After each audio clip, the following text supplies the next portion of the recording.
Si de algo saben las abejas, es de flores. Hay de todo tipo y para todos los momentos. Lo importante no es solo su color, tamaño o forma, sino lo que hace sentir cada una. Y para esos sentimientos trabajan. Igual que el Banco Central, que trabaja para hacer florecer la economía y que sientas estabilidad. Para ese sentimiento de tranquilidad. Para ese sentimiento de crecimiento y desarrollo. Para que la primavera llegue a todos los sectores y los planes de muchos den grandes frutos. Banco Central de la República Dominicana, 75 años trabajando por una estabilidad que se siente. Hola, soy la República Dominicana. Soy el merengue que mueve tus pasos y la bachata que despierta tus recuerdos. Soy la tambora que late con el corazón del pueblo. Soy el sabor de un sancocho compartido. El azul que abraza la bahía de Samaná con sus majestuosas ballenas y las aguas cristalinas que besan las arenas de Cabo Rojo. Aquí, el turismo no es solo un destino, es un ritmo, un llamado a descubrir, a respetar, a sentir. Porque cada sonrisa que encuentras, cada rincón que exploras, es un pedazo del alma que cuidamos con esmero. No vengo solo a sorprenderte. Vengo a contarte que quien llega no solo se lleva recuerdos, se lleva un pedacito de nuestra esencia que lo acompaña para siempre. República Dominicana, reservada para el mundo. Banreservas, firme aliado del turismo dominicano.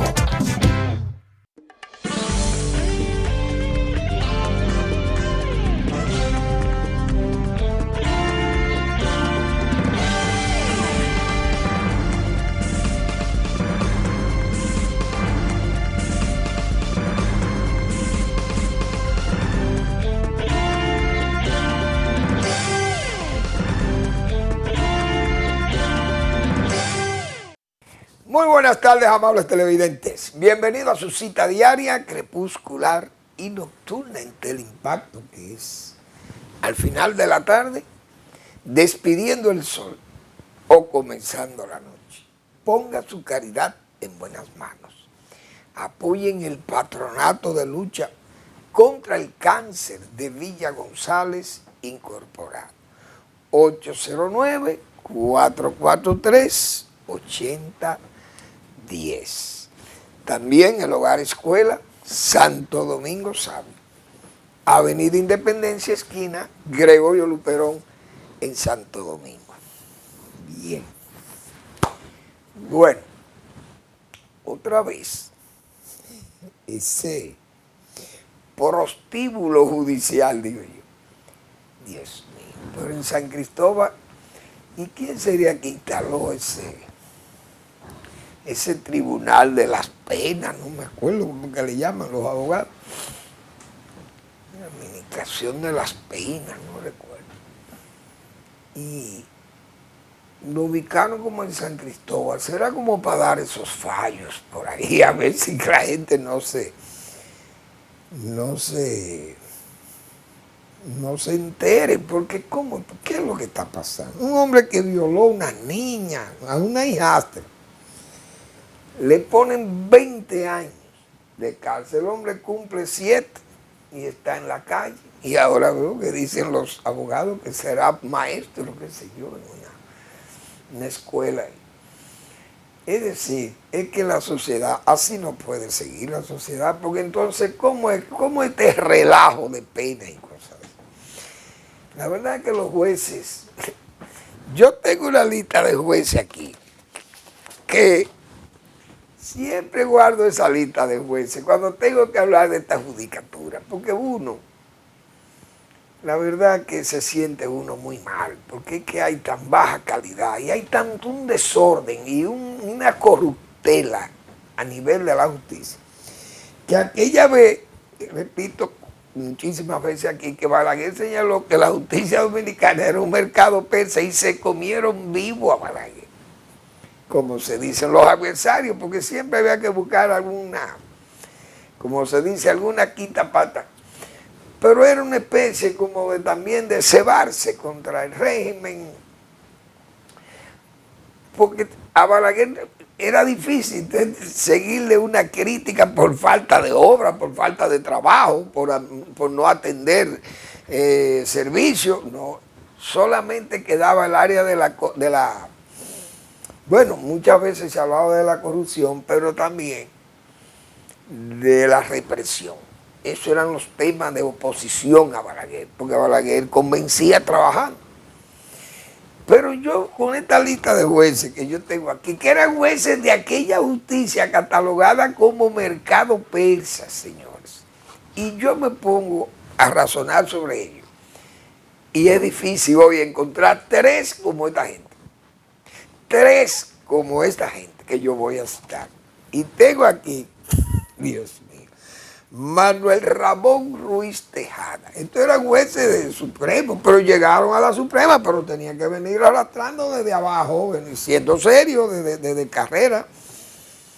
Manuel Amiama, Manuel Vergés Chupán, Dios mío, Carlos Manuel Lamarche, Juan Bautista Rojas Almanzar, don Juan, Dios mío, Francisco Elpidio Veras, Joaquín Álvarez Perelló, Rafael Richet Sabiñón, Bruno Aponte, Néstor Contín Aybar, Fernando Ravelo de la Fuente, Octavio Pina, Abelardo Herrera, Leonte Alburquerque y Máximo Puello. Estos son, yo que lo que soy es agrónomo, porque yo me imagino un hombre como Marino Vinicio Castillo, con esa edad prolongadísima que tiene.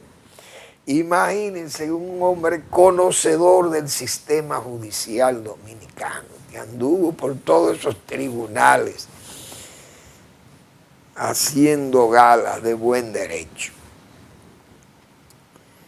y de buena oratoria del derecho, más todavía.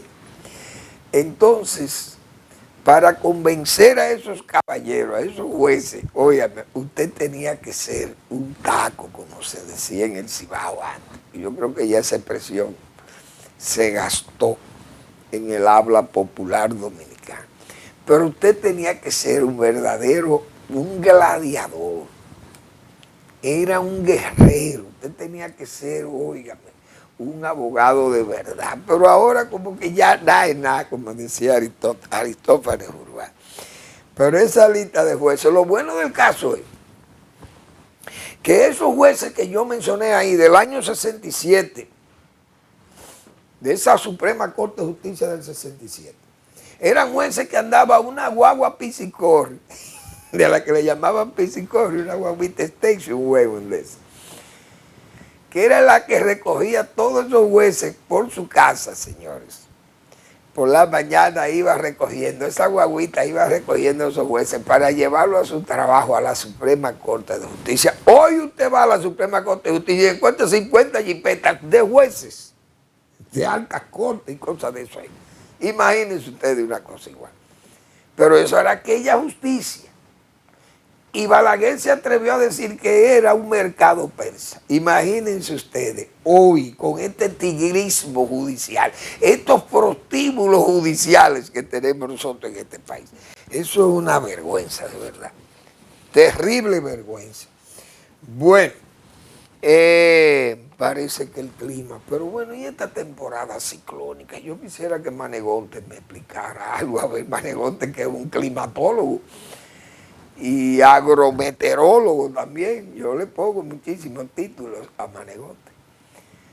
Pero esta ha sido una época ciclónica, pero no llueve. Se nubla y unos truenos estruendosos, muy estruendosos. Y relámpagos y de todo, pero falta aguaceros de verdad. Y entonces como que los ciclones se desvían, y gracias a Dios que se desvíen aquellos que vienen con fuerza. Pero hay algo bueno que dejan las lluvias de los ciclones, que esa intensidad de la lluvia, que aunque haga daño, pero paga sus daños.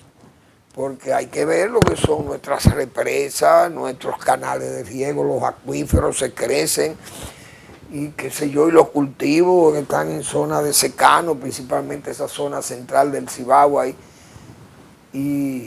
pero la temporada ciclónica como que ha sido seca, pienso yo, pero ha habido muchísimos intentos de que llueva y no llueve, no cae agua.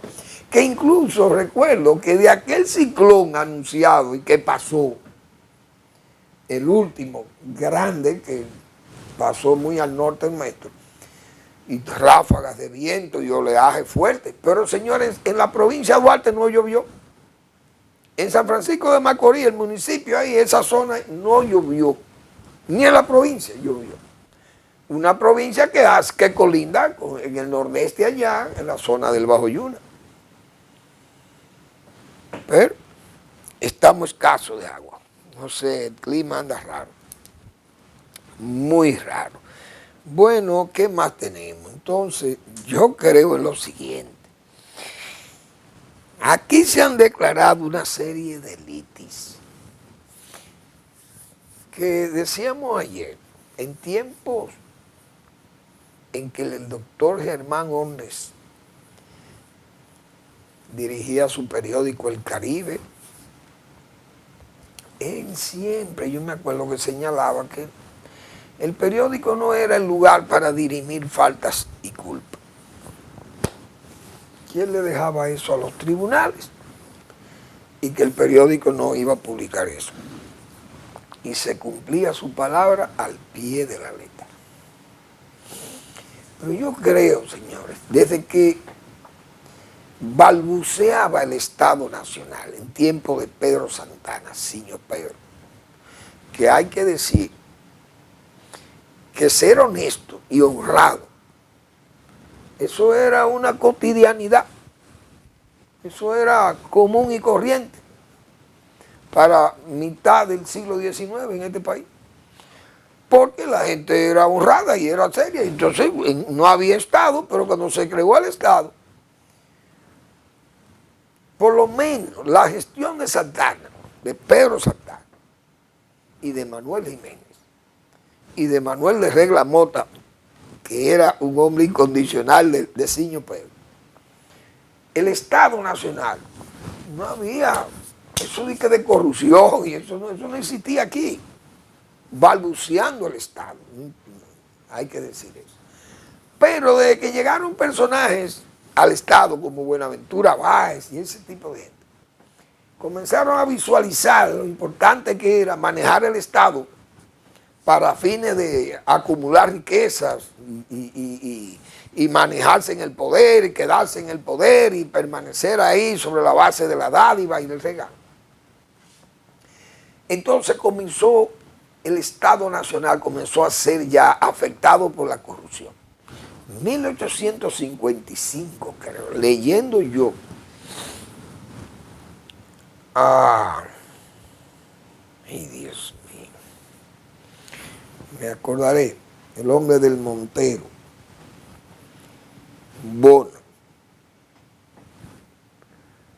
Bonó, Pedro Francisco Bonó. Ya en el 55, Pedro Francisco Bonó señalaba la corrupción del Estado. Comenzaba a deteriorarse ya la gestión pública en la República Dominicana. Para 1855, óigase bien. Entonces, ya ese personaje que se llamaba Buenaventura Báez, ya había pasado una o dos administraciones por el Estado. Pero ese deseo inmoderado de querer permanecer en el poder y lo llevaba a todas las diabluras, desde préstamos, esos bonos, querer la anexión del país a Estados Unidos, principalmente. Antes era Francia, fue un afrancesado también. Bueno, entonces comenzaron los intereses, principalmente cuando llegaron también extranjeros voraces, delincuentes, y llegaron al país para aquellos tiempos y comenzaron con esos deseos de riqueza y de bienes públicos, adquirirlo en forma ilegal y en forma muy, muy cuestionable. y el Estado Dominicano comenzó a ser saqueado, digo yo, porque antes se saqueaba la República, o se saqueaba no la República, la isla. Y la posesión española y la posesión francesa, y desde antes de que Cristóbal Colón vino aquí, ha habido corrupción, porque uno sabe que de los primeros corruptos que hubo aquí fue Roldán, que Roldán, Francisco Roldán, un encomendero, comenzaron a hacer muchísima diablura, y cuando Cristóbal Colón dejó a Bartolomé, su hermano aquí, cuando vino encontró esto revelado. Entonces Bobadilla, incluso ese Bobadilla fue de lo que detuvo a Cristóbal Colón y lo mandó en uno de esos barquitos de vela, que es lo que era esa carabela, lo envió a España con grilletes. Óigase bien, revelado, ese tiguerismo comenzó a desarrollarse aquí. Y el pobre Colón era tan noble, señores, que en su cuarto viaje, cuando vino a la isla, encontró en el camino, como se dice, unos ciclones. Bueno, él había venido como en la época ciclónica, creo que fue en agosto. En agosto creo que fue, o julio o agosto, que Cristóbal Colón hizo su cuarto viaje, que hizo muchísimas travesías por ahí por el Caribe, en las islitas y la costa de Panamá y todo eso. Y el hombre, cuando llegó aquí, le hizo una advertencia a uno de esos, de los funcionarios de la corte que existían aquí ya, no sé si era de la Real Audiencia, había un señor Torres. Y Colón le dijo, miren, ustedes están organizando un viaje para España y llevan una serie de mercancías, entre ellas mucho oro, ya llevaban oro acumulado para Y el pobre Cristóbal Colón, digo yo, le sugirió no se vayan en este tiempo porque la mar está muy revuelta, hay muchos problemas porque vine con muchas dificultades, pudimos llegar aquí. Es peligroso zarpar, no se vayan en este tiempo. Pero ahí iba Francisco Bobadilla también, el enemigo de él, iba Bobadilla ahí. Y sin embargo Cristóbal Colón era tan sano que le dijo que no se fueran. Pero se fueron, salieron a navegar en ese Atlántico, oigan, y fueron víctimas de un ventarrón de esto, de un ciclón, y se fue a pique la nave con todo el oro. Incluso iba una nave, porque fueron varias naves que salieron, siempre salían varias, no salía una sola, y en una de ellas iban un oro que le tocaba a Cristóbal Colón como almirante de las Indias, qué sé yo, y era él tenía sobre la riqueza que se obtuviera en esa colonización, él tenía una participación, Cristóbal Colón. Se salvaron, la plata de Colón se salvó, o mejor dicho, el oro de Colón se salvó, iba en otra carabela. Pero donde iba Roldán, Francisco Bobadilla, su enemigo, se hundió el barco por el tiempo. O sea que Colón era tasano. Pero desde esa época se ha estado saqueando el Estado Nacional. Entonces las litis se llevan a los periódicos. Y veo peleando, dos compañías se pelean, espacios televisivos, pero bienes públicos. Hoy vi señores, toda una auditoría de Catalina defendiéndose. Parece que fue el PLD que pagó eso, porque eso o lo pagaron, no sé, quienes ayudaron a construir esa planta en tiempo de Danilo Medina. Y sale todo publicado, una auditoría defendiéndose de unas acusaciones que le hizo la Cámara de Cuentas a esa administración, porque consideraron que ese informe de la Cámara de Cuentas era ilegal, que tenía muchísimos errores, y publicaron todo esto. Eso cuesta un dineral en los periódicos, pero digo yo, ¿por qué eso no se dirime en los tribunales? Porque ahí es que debe ir eso, Bueno, si usted dice que yo me robé X cantidad de dinero, vamos para el tribunal, mire, yo tengo mis abogados y usted pone sus abogados. Y llevan entonces o al Ministerio Público, mira, o a quién es que van a confrontar, o a Catalina. Pero así se han hecho riquezas, todas las riquezas que hay en este país, la gran mayoría de las riquezas, aunque digan los propietarios de esas riquezas que me lo gané trabajando, muchos han engañado al fisco, que es lo mismo que engañar al pueblo dominicano, y han levantado riquezas que hoy son riquezas inconmensurables. Pero este país, el saqueo no se detiene. Bueno, pues así hemos visto cómo las arcas del Estado Nacional siempre son víctimas de esas rapiñas voraces, políticos que llegan al Estado y al enriquecimiento. Vimos el caso de educación. Ahora piensa uno, o yo por lo menos pienso, que se quiere tomar como de chivo expiatorio al señor Ángel Hernández, digo yo, o una especie como de sembrar señuelos para turbarnos. Ese señor Ángel Hernández fue el último o el penúltimo ministro de Educación, pero el señor hizo unas declaraciones muy comprometedoras de que él había hecho un experticio cuando llegó al ministerio y que determinó que habían daños por corrupción, que había muchas cuentas raras ahí, muchos gastos y una serie de dinero de ese presupuesto sin soporte ni nada, que eran evidentes actos de corrupción. Y tenía que haberlo, porque el presidente no podía quitar de ese cargo a un hombre tan clave para el propio presidente como fue el señor Fulcar, que era el jefe de su campaña, y además un incondicional jurado de él en todo su tiempo de campaña y de lucha política del presidente Abinader. Fue muy doloroso, entendemos, que el presidente tuviera que quitar a una persona de intimísima confianza de él, tuviera que quitarlo del cargo. Entonces, este señor Hernández ha hecho unas declaraciones muy graves de que esos son actos de corrupción cometidos en esa gestión del señor Roberto Fulcar. Ahora se va como una especie, se da como un boomerang en el señor Hernández, que ahora aparecen sometiéndolo a la justicia a él.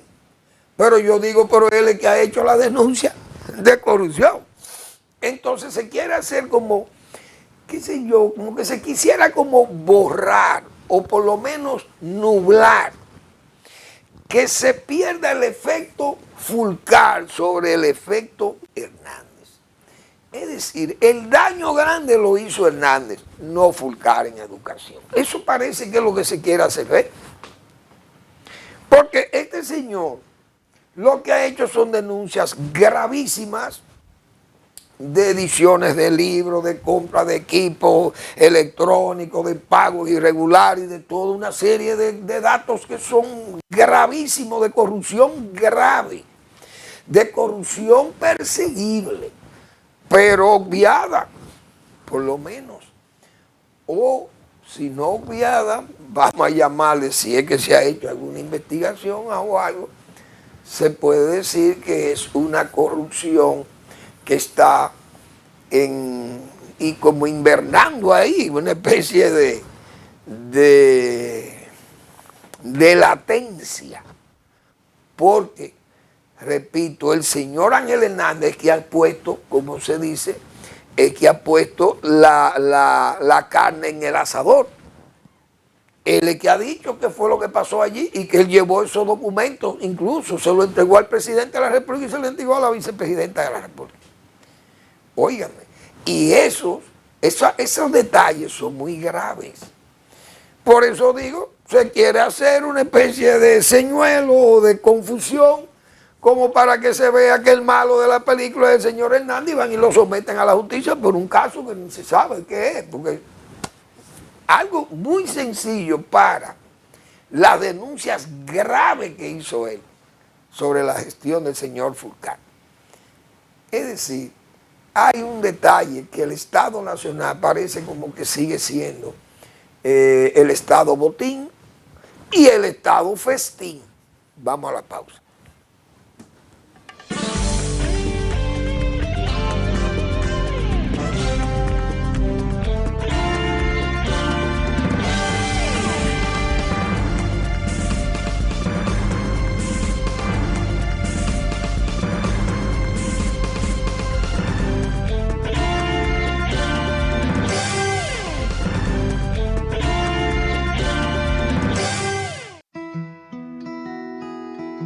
Si de algo saben las abejas, es de flores.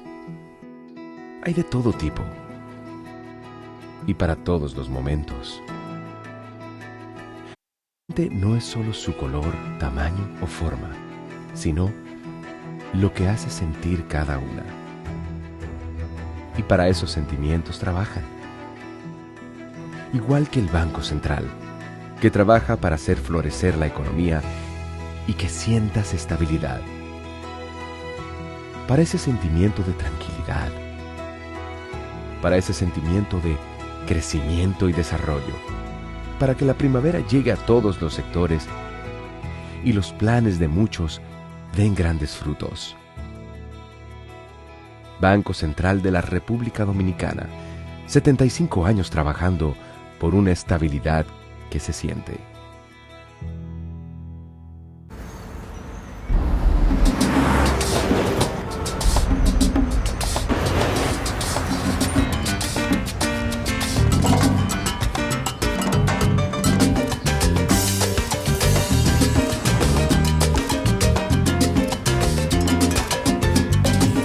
Si hay algo que sabemos en RD, es fajarnos en equipo. En cada inning de la vida, jugamos por nuestra gente. Sin importar la distancia ni el tiempo, el cariño siempre se siente. Porque donde hay un dominicano, hay alguien brillando por lo suyo. Con Remesas Banreservas recibes dinero fácil y seguro. Dile a los tuyos que te envíen a través de nuestros remesadores aliados o usando nuestra app Remesas Reservas con cargo a su cuenta o tarjeta. Banreservas, el banco de todos los dominicanos.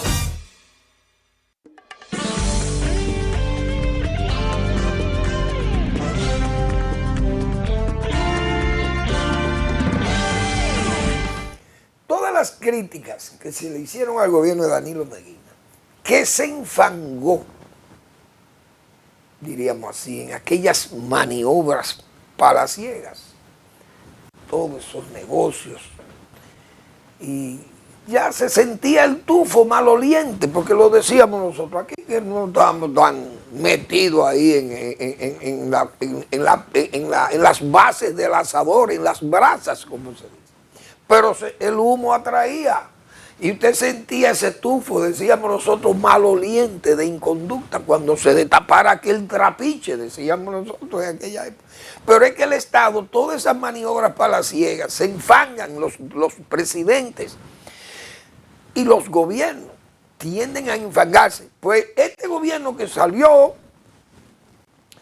diríamos, electo por ese fango, por el hedor que provocaba ese fango, este gobierno surge de, bueno, para limpiar el fango, para desbrozar todo aquello. Fíjense los casos, como han caído ahí. Entonces van como en cascada, estos casos de corrupción, y esto es una cosa que, bueno. Entonces, un negocio con el Estado de Pedro Santana no era problema. Incluso un negocio de ese nivel con Balaguer gobernando tampoco era problema. Porque Balaguer decía que la corrupción se detenía en la puerta de su despacho. Entonces, un nivel de inversión como el de Catalina, de más de 2.000 o 2.500 millones de dólares, qué sé yo. Eso no hay forma de que un negocio como ese no deje beneficio a grupos y a muchísima gente y genere corrupción. Y comentarios fundadamente válidos, admitido incluso por la propia empresa, que ejecutó la obra. Y visto cómo se adjudicó esa obra sobre la base de unos negocios turbios con Brasil y Lula, corrupto el Lula, muy corrupto también, que trajo a Joao Santana aquí para que administrar una campaña de Danilo Medina sobre la base de todas sus malas artes, pero a cambio de que todo aquello iba a traerle beneficio a una compañía que se llama Odebrecht, que todavía sigue trabajando con otro nombre, porque ese trabajo de ahí de Herrera, de la 27, ahí en la Plaza de la Bandera, es una Odebrecht con otro nombre, y tanta plepa que se ha hablado aquí. Pero bien,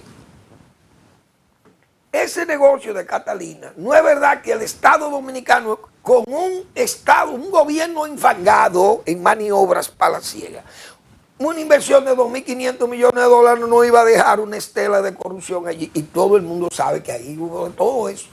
Incluso aquellos famosos codinombres que se manejó aquello. Y nada, ya, pero todo está bien. Todo es oposición feroz y demasiado crítica. Muy bien. Pero pensábamos que ya habíamos visto todo cuando vimos este caso de educación. Luego han seguido en cascada, fue el Intran, viene por allí. Entonces todos son un reguero de cosas que miren ya en Senasa, donde ahí se podía pensar que no había ningún problema, que eso eran paños de altares, la limpieza con que se manejó esa institución, porque ahí primero había un hombre muy serio al frente de él. Y segundo, que no se podía jugar con la salud de un pueblo que necesita las atenciones. Pero vino la política, como hemos dicho nosotros, y es el único que se atrevió a criticar esa política de dadivosa del gobierno con fines de permanecer en el poder, esto que yo le llamo pago por adelantado, es decir, para ganar el voto mañana, regalo, doy título, doy pensiones, bonos, etcétera, etcétera, gano el voto temprano. El único que se atrevió a criticar eso fue el propio Leonel Fernández, sabiendo que eso es un boomerang contra el político que critica esa política dadivosa, ese populismo clientelismo. El que lo critica tiene, perdón, el inconveniente, tiene el inconveniente de que esa gente, esa masa, los beneficiarios, se sientan agredidos por quien hace la crítica y le nieguen su voto al propio Leonel Fernández. Lo que hace un político es que ofrece más de lo que está dando el gobierno, como hizo el PRM. El gobierno del PLD daba tarjeta y dijeron lo del PRM, no, nosotros la vamos a triplicar. Yo me acuerdo de Hipólito Mejía y Luis Abinader. La vamos a duplicar, le vamos a dar más. Porque nadie se quiere tirar, como se dicen, para lo hondo, y menos tirarse sin un salvavidas. Entonces a ese boomerang, el político de oposición le teme, no quiere echarse a esa gente en contra, que dice, bueno, miren, si el gobierno le da la vivienda y le da los títulos, nosotros le vamos a dar los electrodomésticos y todos los ajuares del hogar, y le vamos a seguir dando los bonos, le vamos a dar más dinero. Los bonos escolares van a ser, en vez de 1.000 pesos por niño, va a ser de 2.000. Y usted vende esa política demagógica para no echarse medio pueblo encima, en contra, o más de medio pueblo. Yo creo que el gobierno ha regalado más, a más de medio pueblo le ha regalado de todo. Entonces, sí digo que Leonel Fernández se atrevió a decir que eso no era correcto. Con Senasa pasó lo mismo. Mete 3 millones de gente allí para fines de cubrirle el seguro, pero son votos. Esa familia se siente muy bien porque le estamos dando un seguro gratis que no tiene que pagar nada. Es un seguro que lo paga el Estado. El contributivo lo paga el que trabaja. Estos se asume que no trabajan, pero hay gente que trabaja también y que puede pagar, puede contribuir, pero el Estado lo absorbe. Pero eso se le advirtió al gobierno que eso era una política errada, que eso iba a crear una crisis, que eso no se iba a poder sostener. Hoy, como Pilatos, viene el gobierno, busca 12,000 millones de pesos por ahí, le pega 6,000, mira, ahí está mi pago. Bien, aparecieron el dinero por Idopri, que siempre va como cargando pesado Idopri, porque cuando la pandemia también, Danilo Medina, 17,000 millones sacaron de ahí, yo creo que fueron, o 13,000 millones de pesos. Pero Idopri siempre tiene muchísimo dinero, no sé por qué no quieren pagar publicidad. Bien, entonces, ese problema de Senasa, ¿qué ha pasado? Que toda esa contaminación, eso lo que crea es un río revuelto. Y en río revuelto, ganancia de pescadores. Es decir, el administrador de Senasa entonces se convirtió en pecador y en pescador. Se aprovechó del escándalo, del tumulto, del lío que creaba eso y de la cantidad de dinero que se iba a manejar a eso y de confusión que había ahí, para montar una mafia. Ahí está la mafia. Entonces el Estado, el gobierno dice, no, nosotros estamos investigando eso con tiempo, pero se ve que no se estaba investigando. Entonces ya cuando explota el problema, porque la misma administradora de riesgo no puede pagar la salud, no puede pagarle a los médicos, explota el lío y miren por dónde van los asuntos.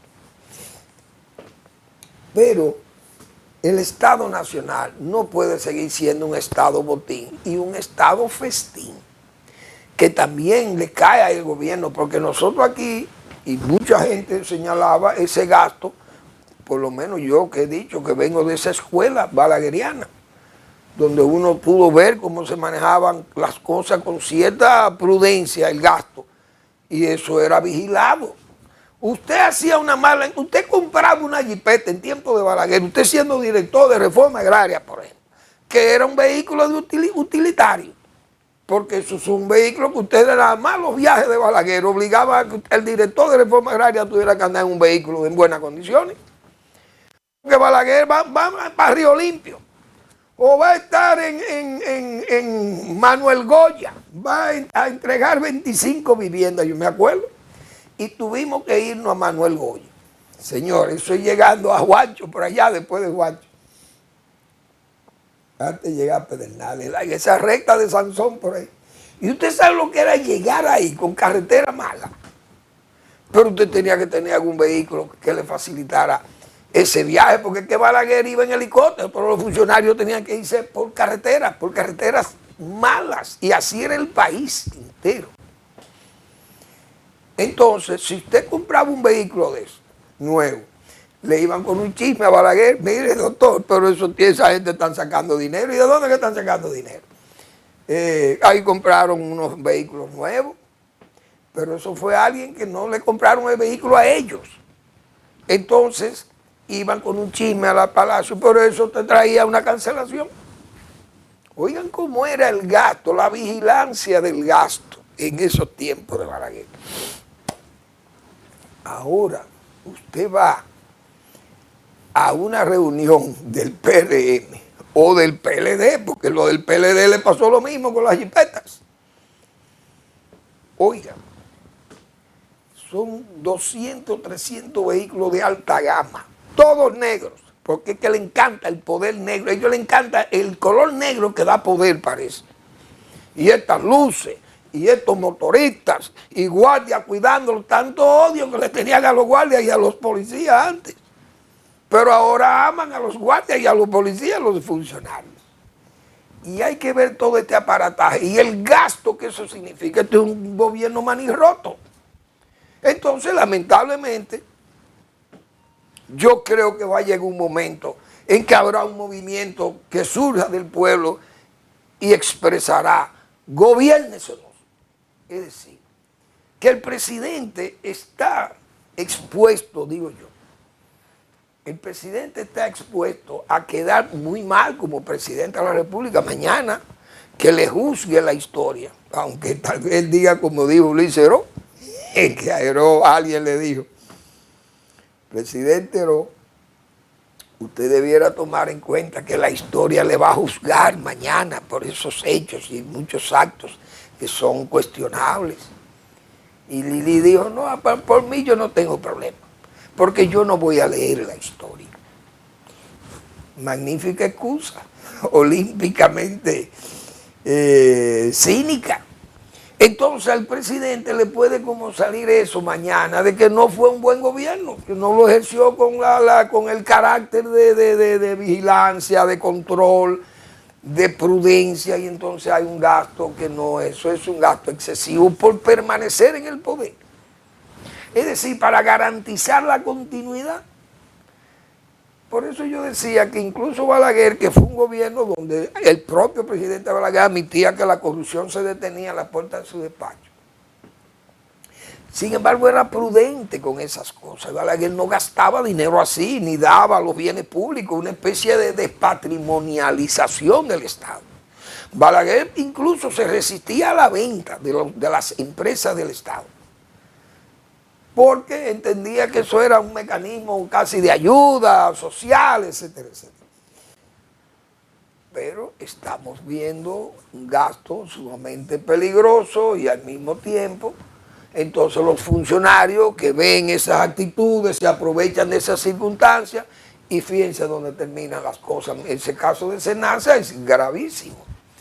Hoy cuestiona todo el mundo eso, pero ya se venía señalando, y así hay muchísimos sitios donde se han señalado instituciones que...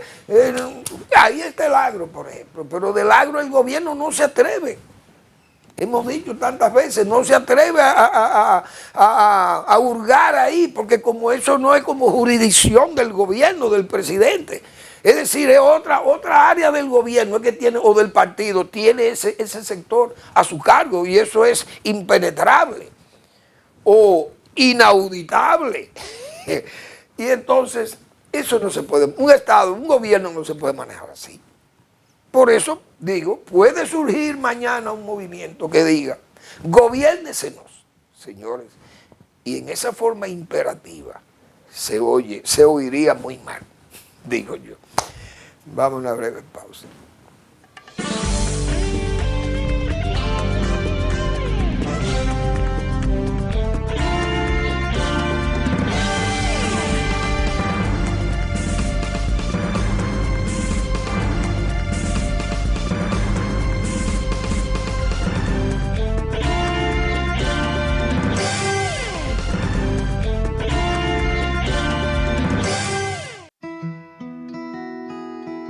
Si de algo saben las abejas, es de flores. Hay de todo tipo y para todos los momentos. Lo importante no es solo su color, tamaño o forma, sino lo que hace sentir cada una. Y para esos sentimientos trabajan. Igual que el Banco Central, que trabaja para hacer florecer la economía y que sientas estabilidad. Para ese sentimiento de tranquilidad, para ese sentimiento de crecimiento y desarrollo, para que la primavera llegue a todos los sectores y los planes de muchos den grandes frutos. Banco Central de la República Dominicana, 75 años trabajando por una estabilidad que se siente. Hola, soy la República Dominicana. Soy el merengue que mueve tus pasos y la bachata que despierta tus recuerdos. Soy la tambora que late con el corazón del pueblo. Soy el sabor de un sancocho compartido, el azul que abraza la bahía de Samaná con sus majestuosas ballenas y las aguas cristalinas que besan las arenas de Cabo Rojo. Aquí, el turismo no es solo un destino, es un ritmo, un llamado a descubrir, a respetar, a sentir. Porque cada sonrisa que encuentras, cada rincón que exploras, es un pedazo del alma que cuidamos con esmero. No vengo solo a sorprenderte, vengo a contarte que quien llega no solo se lleva recuerdos, se lleva un pedacito de nuestra esencia que lo acompaña para siempre. República Dominicana, reservada para el mundo. Banreservas, firme aliado del turismo dominicano.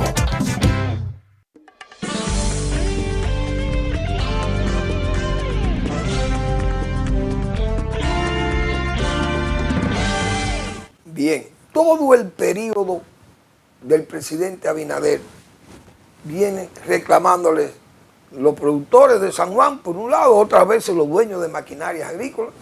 ¿Qué es lo que pasa? Los cebolleros, ¿qué es lo que pasa en ese sector agropecuario? Pero el presidente no dice nada de eso. Entonces eso no está bien. Eso es como que un mundo aparte del gobierno, el sector agropecuario. Desde 2021, recuerdo yo, esos dueños de máquinas, 100 millones, que 300 millones, 200 millones, pero es que agricultura no paga.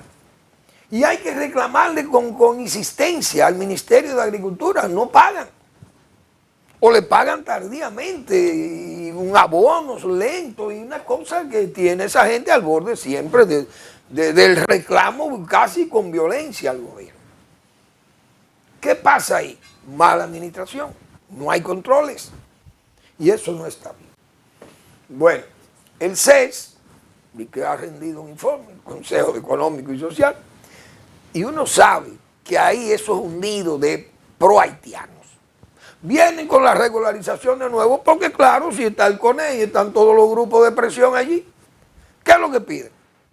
La regularización, pero entonces veo que hasta Danilo Medina está feliz, perdido, digo yo, en sus ayeres, sus viejos ayeres ya, tal vez. Porque él fue el del plan de regularización. Me imagino que esta gente dirá, mire, hay que borrar todo hay que borrarlo.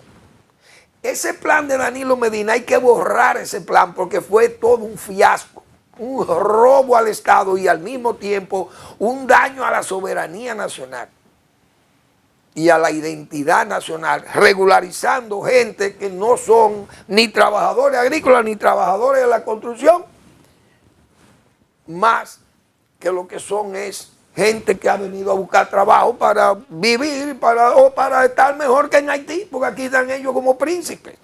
Van a los hospitales, paren, no pagan, le atienden de salud, tienen derecho al agua, al transporte, a la electricidad, a todo eso sin tener que pagar, subsidiado todo. Le dan 1,000 pesos a los niños y le dan a sus escuelas y desayuno y comida, un desastre. Y no conforme con eso, también hay que regularizar gente sin nombre. Entonces, ¿cómo el CES va a decir que eso está bien? ¿Cómo yo regularizo a gente sin nombre? Que me diga el CES, por más serio que sean los que están en ese Consejo Económico y Social. Que me digan cómo yo puedo regularizar a la gente sin nombre y sin apellido, sin documentos, ni siquiera verificable por su propio Estado. Si es que eso se le puede llamar Estado. Pero tienen una delegación diplomática aquí que no se atreve a firmar y a decir que eso es legal. Entonces, ¿sobre qué base que usted va a regularizar aquí? La base de la regularización es la expulsión de esa gente y que vengan y trabajen y se larguen por ahí mismo. Se tienen que ir a su país, más nada. Si es que se puede hacer eso, que sería tolerable. Pero no me hablen de regularizar gente sin nombre y sin apellido, porque ¿a dónde se ha visto algo igual? O es igual que en Estados Unidos, en Europa. La gente que llega allí tiene que llegar con un pasaporte, una cédula, un documento, algo para poder identificarse en los Estados Unidos. Pero los haitianos llegan a donde quiera que llegan como negros, porque eso es lo que venden, la negritud y la pobreza. Somos negros y somos pobres, somos discriminados y por eso hay que aceptar donde quiera que vayamos. Oye, ¿qué lío es este? República Dominicana, entonces miren cómo que piensan, dije los dominicanos. Por eso Danilo Medina recibe feliz el informe. Claro, sus viejos ayeres, evocando su plan que él elaboró con fines de dañar la sentencia del Tribunal Constitucional. Y lo vimos ahí con ley y decreto y de todo, y 50,000 haitianos hechos dique dominicanos. Explíquenme ustedes. Felices. Pero el país va bien. El país votó y se lo advertimos aquí. Piensen con su voto que el voto es un arma bien filosa contra lo que atenten con el país, la nacionalidad o la soberanía. Porque el voto, si usted ve en una encuesta que dice que el voto se va a definir como usted enfrenta el problema haitiano, el político que está en el poder sabe que eso es una amenaza velada contra él. Pero no se hace. Y así seguimos. Bueno, el señor Trump, la verdad que Donald Trump en forma muy escueta ha respondido a una, con ese laconismo de él también, respondió a una incursión de drones rusos en Polonia, terreno de la OTAN, y aquí vamos, eso fue lo que dijo, en forma escueta, aquí vamos. Oh, pero entonces usted pide que sancionen a China y a India, que los sancionemos todos los países porque negocian con Rusia. Pero póngale las sanciones a Rusia. Porque usted le quiere poner sanciones a China y a India porque negocian con Rusia, pues no se atreve a ponerle sanciones a Rusia, que es el agresor. ¿Por qué? Por lo que todos nosotros hemos dicho aquí, o por lo menos lo que ha dicho Manuel Fermín aquí responsablemente. O problemas de falda, como hemos dicho, tienen grabado el chantaje a Donald Trump. De ahí toda esa política dinamitera y de la estampida de todo y mantienen zozobra a sus propios amigos. Hoy Estados Unidos es más pequeño que antes. El eslogan era que queríamos un grande, un Estados Unidos grande, y hoy luce enano. Con una política ahí turbia que uno no sabe. Pero, ¿qué es lo que pasa? O hay compromiso de colaboracionismo de Trump joven con los rusos, o el propio Putin lo tiene chantajeado con filmaciones, porque el propio Medvedev, que es una especie de perrito faldero de Putin, ha señalado que no es solo el Mossad de Israel, tiene videos comprometedores de su vida mundana de Trump, sino como que ellos también tienen eso, lo que nosotros hemos estado especulando, porque uno tiene que partir de la especulación.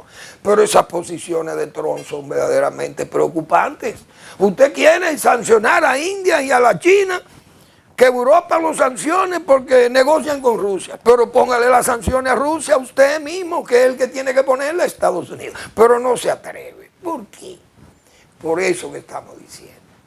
Y lamentablemente el trumpismo sigue ganando espacio de opinión y gana a demócratas y gente de buena fe, digo yo, equivocados de buena fe.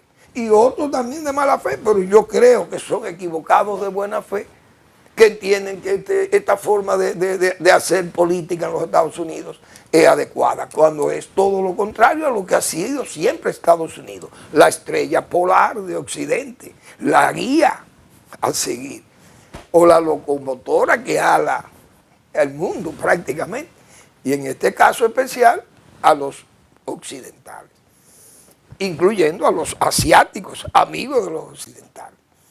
Gracias, pero antes que nada quiero anunciar que el doctor Marino Vinicio Castillo, hoy miércoles, publica su blog La Pregunta. Las circunstancias del conflicto regional se alinean como nunca antes. Gracias por su atención. Nos vemos mañana en otra entrega de Al Final de la Tarde, despidiendo el sol o comenzando la noche.